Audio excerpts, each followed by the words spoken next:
So let's talk a little bit about fit.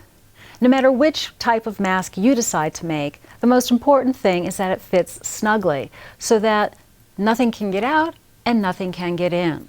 So you want to double check the sides of your face, underneath your chin, and across the bridge of your nose.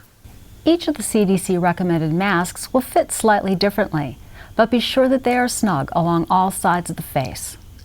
As seen here with the t-shirt mask, it fits snugly around the front of the face.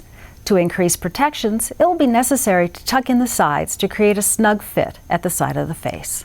So when wearing a properly fitted mask, note that it will be a little bit warmer to breathe, but just breathe normally. You want your breath to be going through the fabric and not out the sides, the top, or the bottom of the mask.